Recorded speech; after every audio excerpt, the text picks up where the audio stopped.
the money. That's what I always say. You always follow the money. Yeah. This is Follow the Money with Mitch Moss and Pauly Howard on VSiN.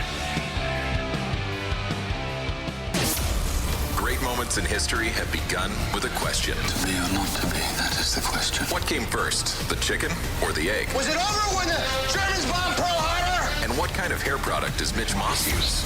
But Follow the Money wants to know. Do you concur? Concur with what, sir? Do you concur? All right. Yesterday was incredible. U.S. Open going on at the same time. Friend of the show, David Baker, heads up for a bracelet. $5,000 senior event. And Sean Deeb was heads up for a bracelet. Poker's more interesting than college baseball. Do you concur? Well, this is coming on the heels of the best pitch game in the history of the sport 15 minutes ago. Are you talking about like on TV? It used to be on every channel. And then ESPN got away from it. It would do good numbers. I always look forward to it every summer. No, the main event, the other event. ESPN would have a ton of coverage, and now they went away from it. I will say that, well, first of all, on TV, either one of them. You like poker on TV? Yes, I do. Yeah, it's a tough watch for me. When it's edited. Well, yeah, that of course, yes. Then it's way better. I'd say that if you're at the College World Series in person, then that would be a no-brainer that I'd take that over TV, poker on television. I just have never really gotten into it. I got to tell you, I've never really been into either one of them. I mean, it's great to be in Omaha, and again, if you go there, it's a total game changer. And I'll pay attention like this week. But I never, growing up loving college sports, college baseball just never really did it for me when I was younger. I don't know what they're doing over there. I don't know why they got away from it. It got good ratings, and between the success of the moneymaker thing and the great stories, plus the main event always is insanity with how many people get in. Is that I don't know what they're doing there. Did the ratings go down? Moneymaker is also more than 20 years ago. Yeah. But you're always going to have great stories and interest if it's done, produced right. You're always going to have wild stories, and plus the professionals too. When he goes big events, they used to carry those big events too, like the $1 million buy-in, the $500,000 buy-in, Negrano, Ivy. But then at the same time yesterday, Deeb lost heads up. He finished second, and David Baker gets his fourth bracelet. We'll talk to him soon. He can recap. Good for him. The Miami Heat should blow it up. Do you concur? I think they're one of several teams that should. Like, what is their ceiling next year if they don't? Are they going to make a run for Kevin Durant? Win 40 games? Win 38 games? So then what do they give up for Kevin Durant? Because the Suns are going to want a haul in return. Mark Spears was just on ESPN, and he said Durant wants to go to the Knicks. The Knicks don't want him. Oh. So the top three teams are the Heat, the Spurs, and the Rockets. The Knicks don't want him? That's what Mark Spears just said on ESPN. Man. So if that's the case, but if you're the Heat again, if you put together a package for Kevin Durant, you're still like the 8th or 9th best team in the East next year. You're down. You're ways down. Yeah, you can't. They have good pieces, by the way. You could get a haul for Tyler Hero. You can get a lot for Bam Adebayo. I would trade Spoelstra to the Knicks. Yeah, you can start with that right there. Trade Spoelstra. Trade Bam. Trade everyone. You got swept in the first round. Somehow you were fortunate to come out of the play-in. You lost your last 2 games at home by 40. Yeah. Get out of here. Durant has hurt his legacy. Do you concur? Well, explain why you think that. Is that because he wants to go to another team? This will be his 5th team. And then also leaving OKC, which is okay. But you leave OKC, you blow a 3-1 series lead, and you join the best team record-wise in the history of the NBA. Well, according to a lot of people, he's never going to be able to get over that part. They think that he ruined his legacy back then. Yeah. And that's almost 10 years ago now. He had a chance to go to the Knicks, but he went to Brooklyn. And that blew up in everyone's face. It was a disaster. Why were you buddies and thought everything was going to be okay with Kyrie? Did LeBron ruin his legacy as well? No. I think he's fine. So he can do it, but Kevin Durant can't? Do what? He didn't join a team. He didn't join the team that had set the record. Well, he went to Miami to start that whole thing. Yeah, that was okay. I didn't have a problem with that. No, he didn't have to retire a cap. He also went back to Cleveland, too, and won a ring. That's incredible. Then he goes to L.A.? What he did. Yeah. Yeah, I think both guys. But, Paul, this is going to be commonplace moving forward. You're going to see guys with all this power do whatever they want and go play on 5, 6, 7 teams for their careers. Did not go well in Phoenix, and now, how about his choices?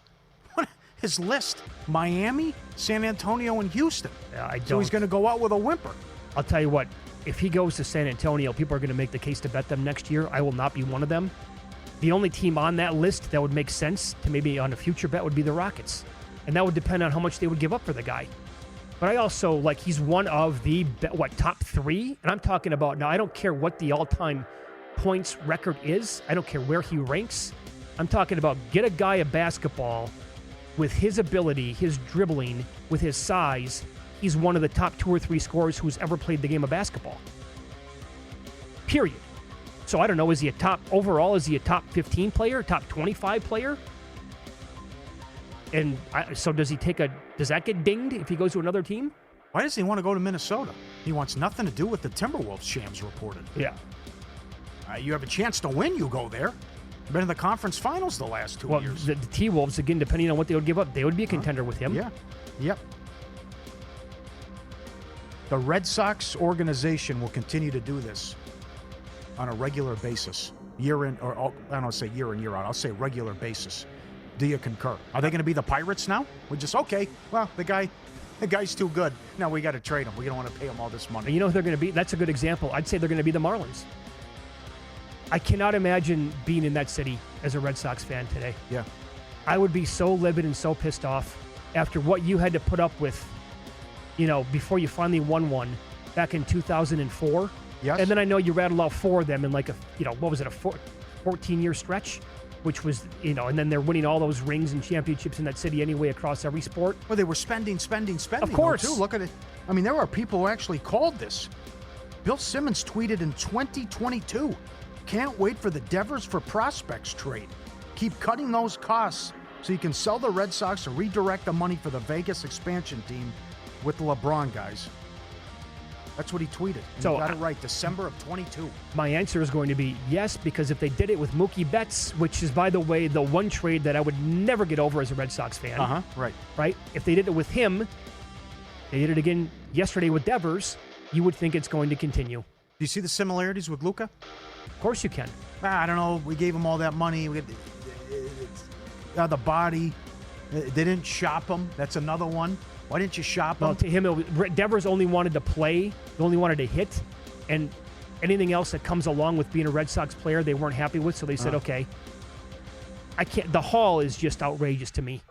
Oh, it's bad. The Giants completely fleeced them. Yes. And this is where the Luka thing makes so much sense. It's completely lopsided for the deal. Yep. And then they just punted on the guy because he wasn't meeting their demands. And how about the timing? You won 6 in a row. You just swept the Yankees, and he hit the home run. Sure. And he's been hot. Again, Pauly, they went out and got Garrett Crochet in the offseason. Yep. Okay, so they also were finally bringing up all their young studs, including Roman Anthony, who was like the best prospect in baseball. Now was the time to get hot. And now you have no chance, in my opinion, after that. He's one of, what is he, top 10? Yeah. Top 20 hitter in the game? Bye-bye. Yep. And you got garbage in return? Mitch, it will be able to top an LSU tailgate. Hard to put it. Do you concur that way? But do you think going to a 49er game could top what LSU could do with how they fly in? They bring in the lobster and the salmon and everything. I can't. And what we saw probably in Omaha is going to be, nothing compared to an LSU home football game at night? Sure. So that's going to be all-timer. The closest comp, I think, would be Lambeau? But that's all brats. And Buffalo, maybe the Bills. Okay. But I'm also talking about the experience with what you have from a food, drink standpoint and how you. I mean, It's pretty spectacular. The guy bringing in the gator. Yeah, right. He drove with the gator. Yes. Here to prepare and then make for a bunch of people at the tailgate. That's strong dedication right there. I know. But overall, yeah, you could just tell that the fans they were taking over the city. So, good experience overall last week being there. If you're into futures wagering, fantasy, just like the thrill of calling your shot, you need to check out XCUTA, XCUTTA, the future of how we play. Like combining a live auction with the strategy of sports betting. You choose who to bet on, players, teams, golfers, even horse racing. Over 1,000 athletes and teams to choose from across every major sport. You set the terms, build your own auction, invite your friends to play. You can even start auctions for free. It's like creating your own mini book with the crew. And it's fun. Email support@xcuta.com. Mention VSiN. They'll send you a special 3-month player promo code to get started. That's XCUTA. Futures wagering just got a serious upgrade. XCUTA.com. You have Sam Bennett, 30-1 to win the Conn Smythe. I grabbed a little 18-1 on him. earlier in the series. He's minus 175. He was 220. Did you grab anybody else? Marchand, like 3 games ago, was 28 or 30 to 1. He's now he's a second shot in the board, 4 to 1. It was 85 to 1 before the series. Yep. This is wild. I still think Bennett's going to win it, although I'll see what happens tomorrow night. But Bennett to lead in goals, and he has scored in all the road games. Going to be close, but I think Bennett's going to win it if Florida finishes the job. I think that Marchand, in a win tomorrow night, Marchand almost needs to have a hat trick to beat him out. I think, again, this is a That's playoff. strong? This Okay. is a playoff award. I It's agree. not just for the cup. Yep, I agree. I think Bennett has to have a stranglehold on this. Mm-hmm. And so Marchand can still pull it off, maybe, but I think he has to have an all-timer. But I also would say this. I don't think Edmonton's dead yet. I think they can go there and win the game tomorrow night. It's down to 4 guys, right? I think it has to be. And it's either Leon or McDavid if Edmonton comes back. Yes. Yep. Bob's 130 to 1 right now at DraftKings. Yeah, big drop in Bob. That can't happen, right? No. Okay. No way. No way. And nobody like Kachuk can do it. No. Barkov's not going to do it. No. And then forget anybody else on the Oilers as well. Who starts tomorrow night, by the way, for Edmonton? I don't know. They haven't announced it. I'd go back to Skinner. I don't know what he's going to do. We'll ask our guest in 15 minutes what he's hearing. Tough call. Very surprised by what happened. We will get into today's Major League Baseball card up next and a tight leaderboard atop the most wins in June market. It's Follow the Money on VSiN, the Sports Betting Network.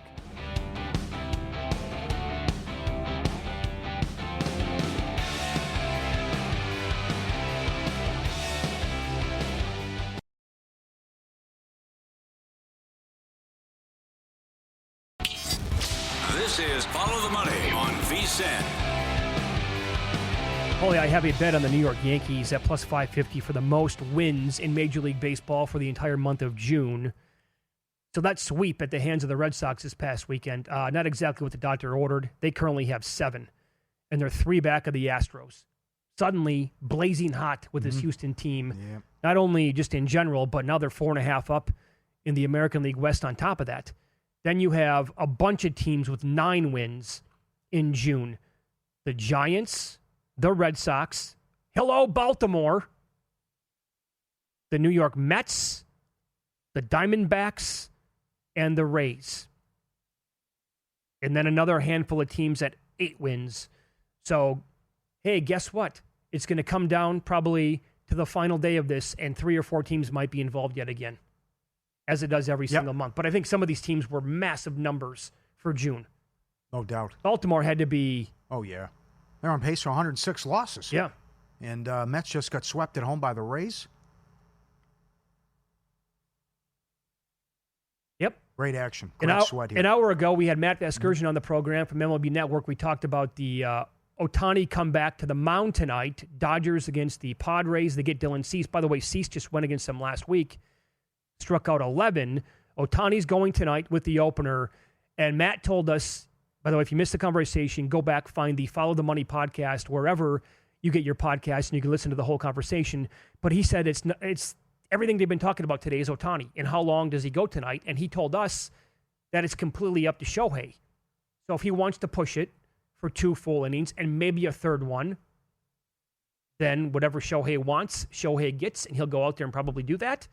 His K prop for tonight is 1.5. Over is a little bit of plus money.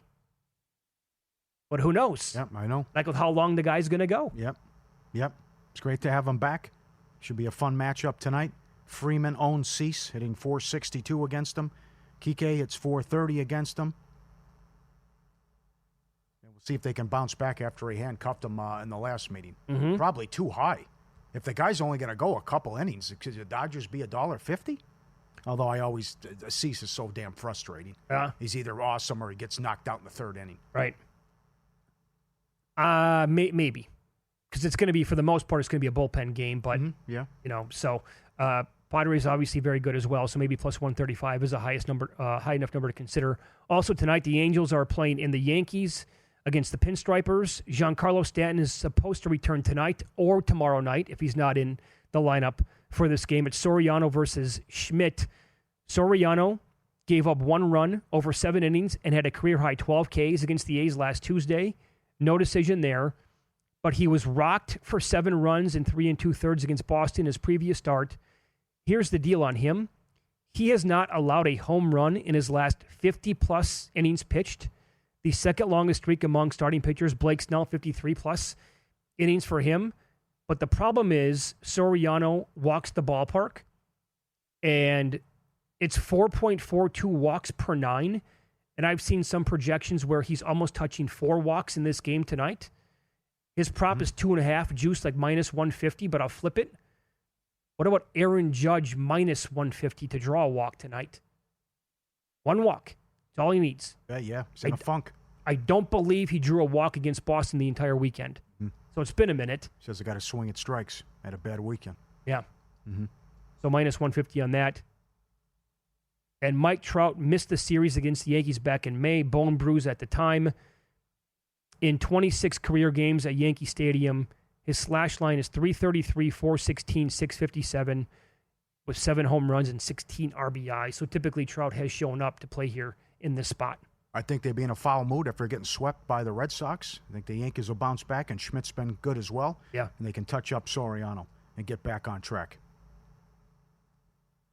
But nothing jumps out from a prop standpoint. All right. And who's hot in that game? The Red Sox are playing at the Mariners. This one is big. One day after the Devers deal. Yep. It's Giolito against Gilbert. Yep. Arozarena's hitting 445 against Giolito. Total ownage. And now, how do the Red Sox respond? 9-game road trip starts tonight. Devers led the team in home runs, RBIs, runs, and OPS. On base, excuse me. And now he's going against Gilbert and Seattle again. Just when you're buying in, they've been in a funk too. So I don't want any part of Giolito, although his home road splits he's much better on the road than at Fenway.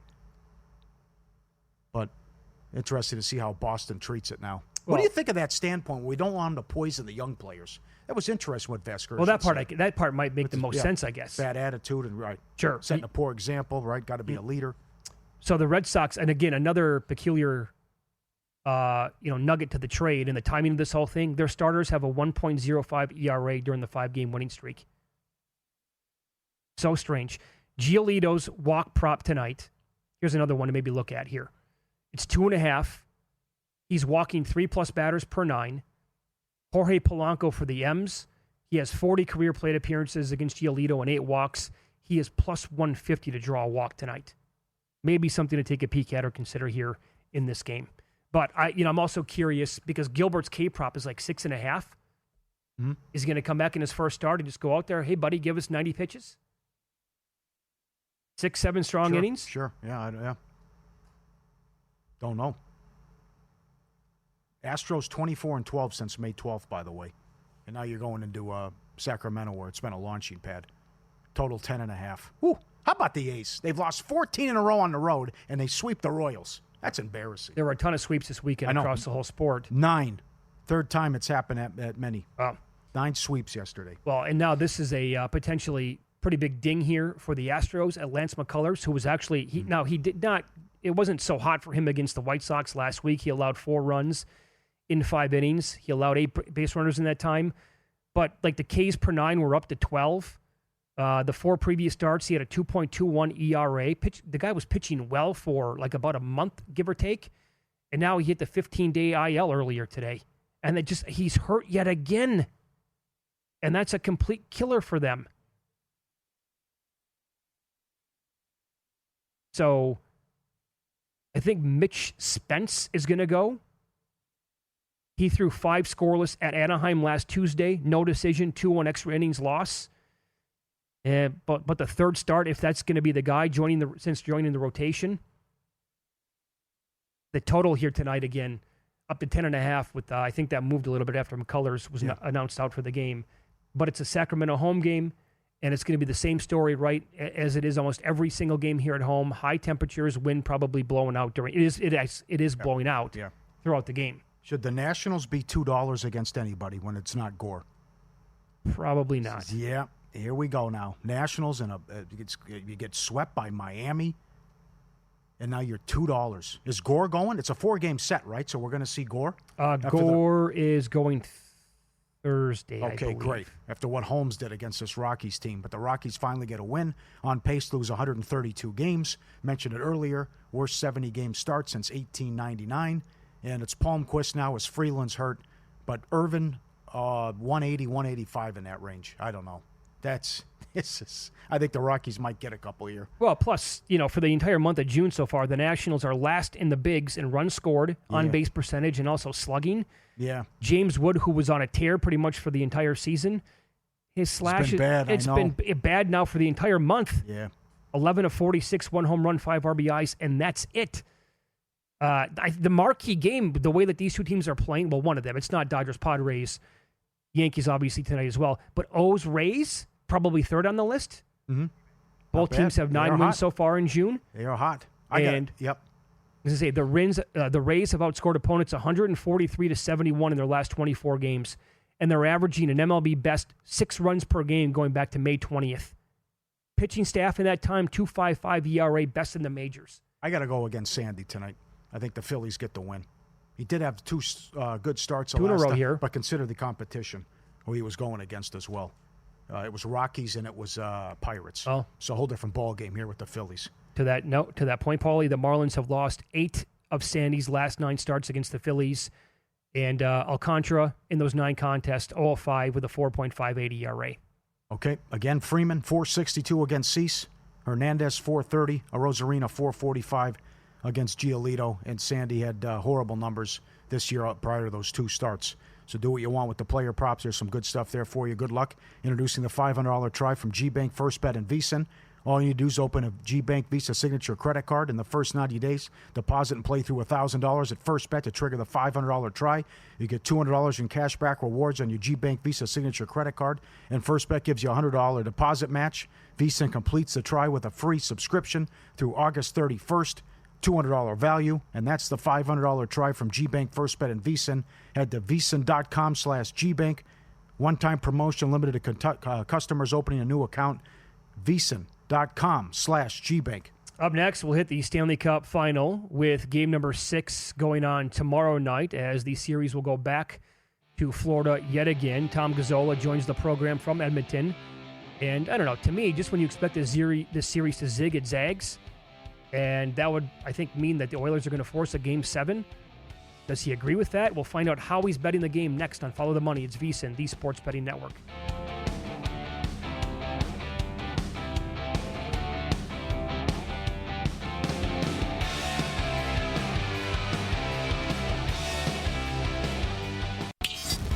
This is Follow the Money on VSiN. Pauly, we get Game 6 of the Stanley Cup Final tomorrow night. It goes back to Florida, and the Panthers have a 3-2 series lead now over the Edmonton Oilers. And in this game, obviously Florida favored back at home as high as about $1.50 in that range anyway. And to talk about it now, we head out to the Progressive guest line. Tom Gazzola joins the program, Edmonton Sports Talk. And Tom, good to talk to you again. How are you today? Doing great, guys. Thanks for having me back on. Had so much fun last time. Good to be with you, Mitch and Pauly. Yeah. Thank you. So when you look at the series overall, I don't know, we've had this a couple of times already, right? The first time we had pure domination by Florida, I think people said, okay, I'm guilty. That's probably the series. Edmonton can't bounce back. What happened? They went out and won the next game. And they had to come all the way back from a 3-0 deficit. And now they were kind of embarrassed again the other night at home. I think the same thing is being said right now. It's over. They can't bounce back. Why can't they? Why can't they go to Florida and win tomorrow night? They can. They can. They did it last year. Everybody counted them out when they're down 3-0, and they forced a Game 7.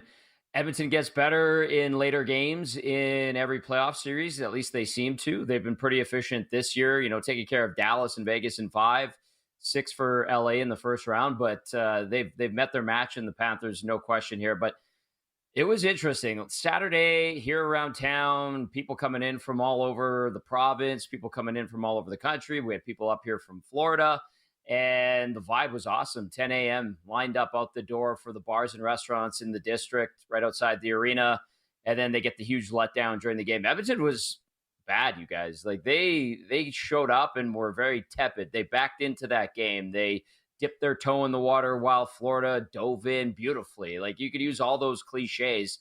And there was a great one that was a great saying that was used on our morning show today by one of our analysts. He said it's almost like Edmonton, when there's a big moment happening in games and in series, seems to be watching and observing rather than going and making that moment and creating it, and that's kind of what happened on Saturday. And so here we are, the Oilers being the Oilers, backing themselves into a corner, and this is usually where they wind up playing their best hockey. No excuses left tomorrow night, guys, because they need to be better. They need to be assertive. They don't have the ability to go in and be really meek in their performance like they were on Saturday. Good thoughts. Florida struggled in this spot. You know what happened last year, as you mentioned, down 3-0.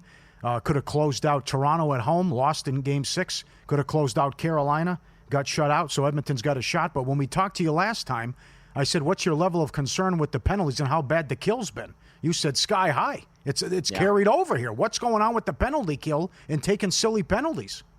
Yeah, they don't learn their lesson. And you know who's guilty of it the most is Evander Kane. I mean, there was a point earlier in the series where he actually got sat for a little bit because took 2 bad penalties in Game 3 early on in the first 10 minutes, offensive zone, high stick on Brad Marchand. I mean, we could joke that Brad Marchand's 5'8", and you got a big guy like Evander Kane who's 6'2", and he gets his stick up to try to finish a hit, and he catches him in the face. Great sell job by Marchand. That's how I would do it if I was playing in that game. The refs bite on it every time. And then he took a bad cross-checking penalty, goes out the next game, takes a bad early penalty as well. They need Evander Kane to be engaged. They need him to be physical, but the bad penalties early in games have really derailed the Oilers and allowed Florida to kind of get some momentum and build their game up while Edmonton has been left on the PK. And like we're talking about, their penalty kill, the Oilers, has been bad all playoffs. I mean, when you're rolling at like 65, 66% on the PK for 2 months, that's not a recipe for success, you guys. And then the power play couldn't bail them out the other night as well. So concern with the special teams. If you focus in on Saturday night's game, that's going to have to turn around certainly for tomorrow night, especially the power play, but PK all playoffs long. I mean, it's just been bad, guys. Who would you start in goal? Stu Skinner. No hesitation. Okay. I know they tried to tap into the magic of Calvin Pickard in his 7-0 the other night. I don't blame Chris Knoblauch for trying, but it wasn't there. And it wasn't Calvin Pickard's fault that they lost. I wouldn't put the blame on him. The team in front of him wasn't particularly great, but this is a situation where Stuart Skinner has been here before. He had to sit a couple of games in the Vancouver series last postseason, came back really strong, helped carry them to the Stanley Cup Final and Game 7. This year, he got sat for a bunch of games. And then when he finally got the net again, when Calvin Pickard got hurt in that Vegas series, he really did buckle it down and come out strong. So a little bit of a same scenario playing out here, and we'll see if he can take advantage. But I think Stu Skinner is the guy you go to tomorrow night. Follow the money here on VSiN, the Sports Betting Network. Our guest, Tom Gazzola, Edmonton Sports Talk, and he is on the Progressive Guest Line. So in stretches during these individual games, Edmonton has played like outstanding hockey. They had to get back in some of them and win it, right? But they have not played an A game yet. I think Florida probably has played at least one A game, if not two. So maybe do you think that's a fair comment? And then is Florida potentially just so good with the matchup here that Edmonton will not be capable of putting together an A game over 60 minutes? First of all, the Florida playing their A game, taking it to the Oilers, I would stand by that 100%. No question. I mean, they've been excellent. Edmonton could come out with a better game, but I think they've been kind of conservative at times. The Oilers haven't seen McDavid or Draisaitl go and have one of those staple type games, a legendary status type game. It's been Brad Marchand. It's been Sam Bennett. It has been a confident Florida Panthers team, 4 lines from Paul Maurice, 3 good D pairings, and then Sergei Bobrovsky, who's probably going to be a Hall of Famer in net. That sounds like an insurmountable task, but the Oilers do have 2 of the best players in the world. Unfortunately, guys, those 2 haven't been the best players in this series. You could even make it a case for if you were ranking all 24 forwards in this series, Edmonton might have 2 of the top 10, and it's Draisaitl and McDavid, and the other guys would all be Panthers until you get to the lower half of that stat, and you say, okay, you could slot in a bunch of Oilers players there, and that's a problem. But they do have those guys, and they are 2 of the best, and they could take Game 6. And then they can force a Game 7, and anything can happen in Game 7. It's the magic of the NHL in Game 7. Mm-hmm. If you had a vote, and I'm just going to say it's 3-1 Florida tomorrow. Reinhart has a goal. Tkachuk scores. Who would you give the Conn Smythe to? Ooh, and no Sam Bennett in there, right?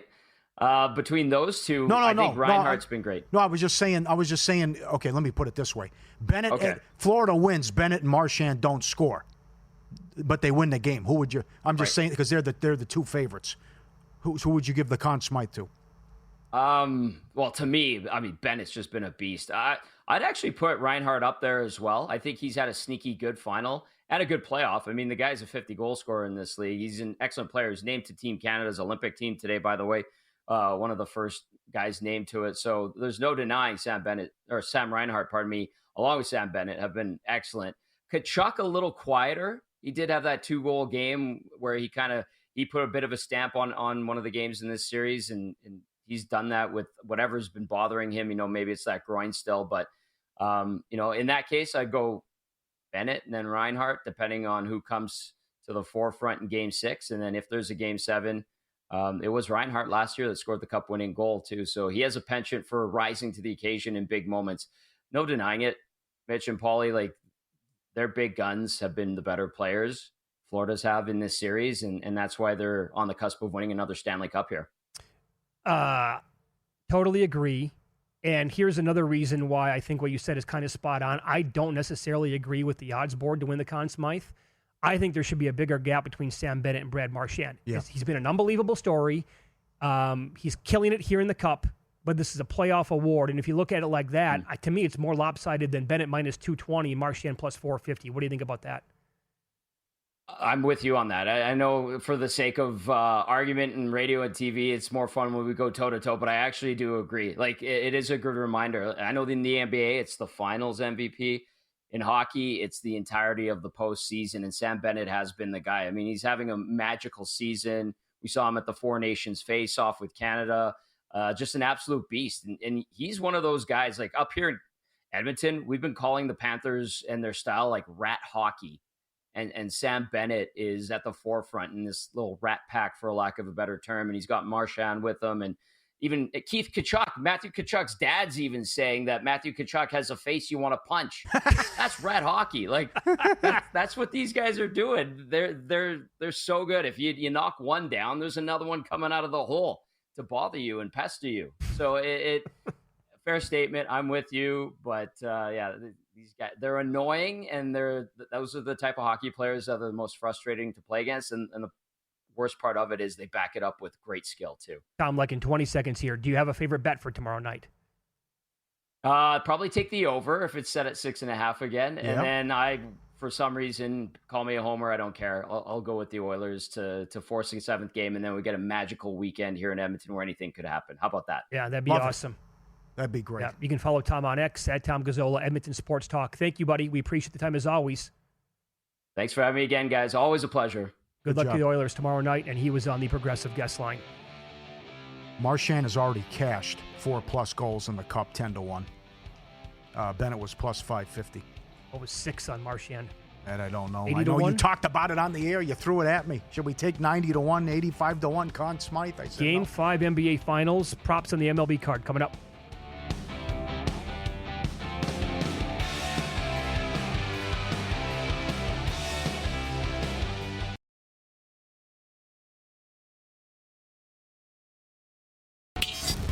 This is Follow the Money on VSiN. Hi, Pauly. It's a small baseball card tonight, but a lot of props to go over here, and an NBA Game 5 of the finals as well. By the way, coming up in 15 minutes, VSiN's very own Zach Cohen's going to join the program. He has a very strong opinion on the game tonight. Again, that SGA prop when we were live on the air for the points scored in the game tonight dropped from 34.5 to 33.5, and that was at DraftKings. That was at least one offshore book as well. He's averaging about 32.7 points per game so far in this finals, and he had 20 entering the fourth quarter the other night. And I thought Indiana was doing a damn good job on him. And then he exploded for 15 points, kind of late in that fourth quarter. And, the rest is history. We were on the air live in Omaha on Saturday. We couldn't believe we lost the +6 on Indiana. And also some of the calls that that he got away with really drove us nuts. And by the way, did you see what Rick Carlisle did and said yesterday to the media? It was a heady play. It's a good job by Carter. Exactly what it was. Because Game 7, Foster's going to be on the game. Yep. And that's why. So for people who missed it, Carlisle came out and said, stop it with the nonsense about Scott Foster. He's one of the best to ever referee basketball games. He knew that the guy was going to be involved later on in the series. Well, you want him on your bad side either. Ask Chris Paul. Don't want to antagonize him. No. And that's just, for whatever reason, the league thinks he's a great official. I don't get it. He's always at the center of controversy, it seems, as well. The number on SGA is back to 34.5 at DraftKings. ESPN bet is at 33.5 on him, and that appears to be the only one on the screen so far tonight. Are you betting the 3-point specialist here from Indiana to go over again, Shepard? Yep. Over 2.5 points. Okay. It's just gone over that every game. Come back with that. Got to go Chet under threes. 0, 1. Last 3 games. Under 1.5 minus 160. And I think Halliburton points over as well. I think he's got to take more shots and be aggressive. And I think Halliburton should go over his points prop tonight too. But then I believe he was 6 of 7 in the lane in the previous game. Yeah. To your point. And the other thing that's killing him though is if you're on his point prop is the guy's one trip to the free throw line, which he finally got to the free throw line rather when he got that and one midway through game. Where are we now? Game 4. Game 4. So it's just crazy how he's not getting to the line, and yet the free throw merchant can push off and travel, and it's no problem. As I've talked about, it's just so difficult to get who's going to step up for Indiana and be that guy who goes over his points prop or threes or rebounds, because it's like, okay, it's Matherman. No, it's not. Now it's going to be Toppin. Nope, he doesn't play well. Turner doesn't get much. It's just frustrating with these guys for Indiana. No, it really is. From the Oklahoma City side, you were on Dort to begin. You off him now completely? That scared me off the last game. Yeah, with 2 shots. Back, though. Yeah, 2 shots in 33 minutes and made the 3 early, and that was it. But he had 4 in the previous game and made 5 in game 1. I'll tell you who's having a hell of a series, and that is Alex Caruso from Oklahoma City. Yes, he is. Damn good. He's been one of the best players in this series, and his points prop tonight is 10.5. He does a little bit of everything, kind of stuffs the stat sheet, You can bank on him for probably a couple of steals, some rebounds, throw some assists in there as well if you wanted to look at PRA or maybe like the rebounds and assists, and definitely like with the steals in that game as well. 9.5, too many points? Yep, too many points. It's been a close series. Indiana's a good team. They're road warriors. They bounce back after losses. They have an excellent coach. They will bounce back. I don't think they win, but I don't think they're going to get blown out tonight. What's the number in Game 6 back in Indiana if the Pacers win the game tonight? Ooh. Thunder laying 6 again? Is it that much? Could be. They have to have it? Thunder and 6 is even money here behind us. So that'd be 1994, last time NBA NHL Finals, same year, went 7 games. We got a chance. Kidding. Yeah. Can you believe that? It's been 3 decades. Can you believe it? I would not have guessed that. Yep. Still got a shot here. Let me see. That was Rangers, Vancouver. Christ almighty. Can I guess? Jesus, man. I don't know the NBA one, so go ahead. Fill me in. Now, what's the point? Wrecking ball. Oh, come on. Pauly, the wrecking gloomy ball. God, you gloomy Gus. Come on. What are you doing taking the aisle seat, by the way? That surprised me. No, that's a strong move. You grabbed the aisle seat. 100% I did. You could have had any pick. It was no one's on the flight. Okay, so let's give some context here. We're flying back late Saturday night, right? 63 people, I believe, on the flight. You can pretty much have your own row. Mm-hmm. I was at this time, I think it was A38. So I took like 5th row, and I sat on the aisle. What, should I sit window? I got to have the window. I have to have the window. But if too much commotion, people getting up to pee and beverage cart, all this, I can't have the aisle. Here's the reason why I did it. Because if you, on a flight like that, when you know it's not going to be packed, if you take, and by the way, this is going to end it with Southwest like at the end of the month, I think.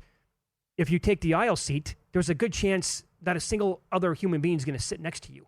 They're just going to keep walking back and say, well, it's only 65 people on the flight. I'll take my own row, whatever. And then as soon as everybody's behind you and they're boarded, then I can move over to the window. That's the play for me. Now, you actually were joking and you said, you mind if I sit here? And I was going to let you. I'm like, sure. I didn't know you recognized me. I was trying to. Yeah. Oh, joke around? Oh, yeah. Okay. And then there was, Derek's assistant walked by and she was not in the A's, I don't think, and nobody was sitting next to me at this point. So I said, by the way, do you want to sit next to me? And she goes, okay, sure, if it's open. I'm like, of course, go ahead. I'm totally okay with allowing somebody else who I know or who I'm in the same circles with to sit then on the window. I don't have a problem with that. Mm-hmm. You could have had the seat had you wanted. Yep. But also, I like the aisle because if I have to go to the bathroom, I want to know that I don't have to have people get up. Yeah, that's fair. Because the gal next to me, the middle was open, but the gal on the aisle fell asleep. And I'm like, I got to go. But I'd have to wake her up to go to the bathroom. And for the first time ever, Dream Water did not work. I didn't. And Dream Water, it wasn't their fault. Because I talked to our guy, Kelly, and he might be a caddy at Pinehurst. And he goes, they don't want to hire young kids now. They don't want to hire kids out of college, whatever. He goes, why not? He goes, they just stare at their phone all day. They're socially awkward. They have no social skills. Of course, I get a young kid behind me who won't shut up for a 2-hour flight. Nonstop talking. Can't believe it. I couldn't fall asleep. He wouldn't stop. No earplugs? Nothing like that? Nothing. I couldn't believe it.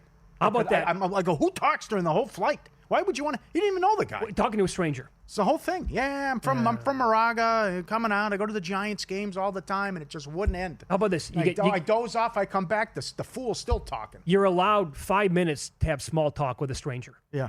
That's the limit, I think. God, and then you cut it. Then you're on your own. And he's watching the hockey magazine. Game. He's watching the hockey game on his phone, and then he's doing play-by-play and everything. Oh, that's always fun. It's like, he's an aspiring broadcaster, I guess, the way it sounds, huh? Yeah, couldn't catch a break. Oh, boy. That's a little rough. Sorry. He didn't have the game on Crush, did he? No, he didn't have hockey that. Game? No. All right. Just throw everything at me. Throw everything at me you want. Okay, so let me give you some guys who are red hot. Last 7 days. Fernando Tatis, 10 of 21, 3 doubles, 3 RBIs, 3 stolen bases. What do you want to do with him tonight? Anything? Because it's going to be Shohei as the opener. I want Freeman props because he owns Cease. Okay.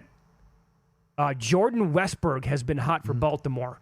316 in the last week, 3 home runs, double, 8 RBIs. And I think we're going to get runs in that game tonight.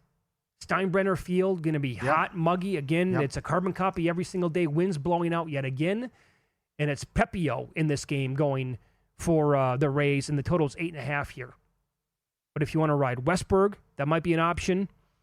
Pena and Altuve. I feel like we've been talking about Jeremy Pena now for like 2.5 weeks in a row with how hot he's been. Pena in the last 7 days batting .440 with 3 doubles and 2 stolen bases, and they're taking on the A's tonight. I also think we're going to get runs in the Rockies and Nationals game, and like you said earlier, I don't think you can lay that big of a number with Washington. Okay. More on this tomorrow. Corey Perry, shots on goal over 1.5, 3, 4, 5, 3, 2 in the series. He's still 1, 2, 3, 4. He's gone over that 7 in a row. He's still 1.5, and you got to come right back with Ekholm blocks over 1.5, which cashed in the first period. That's on a 12-1 overrun. Limited time, grab our football special at the early bird rate of just $175. Full access through the Super Bowl. Tell your neighbors, tell your friends, incredible. That's our NFL betting guide, the ultimate playbook with team breakdowns, power ratings, and season-long best bets. You get the best bet email from Bill 80 every morning, every host, every guest, the betting splits from DraftKings and Circa, live and on-demand shows with the VSiN Watch app, betting tools at VSiN.com, early bird special, VSiN.com/subscribe, lock it in, football special, just $175, incredible, VSiN.com/subscribe, get it now. Stellar deal. Got to take advantage of that while you can and while that deal is still out there and available. All right, let's follow the money here on VSiN, the Sports Betting Network. A very busy Monday here after an incredible weekend of sports and sports betting. Up next, VSiN's very own Zach Cohen going to join the program. He has a strong opinion on Game 5 of the NBA Finals tonight. Find out who he likes and how he's betting it next.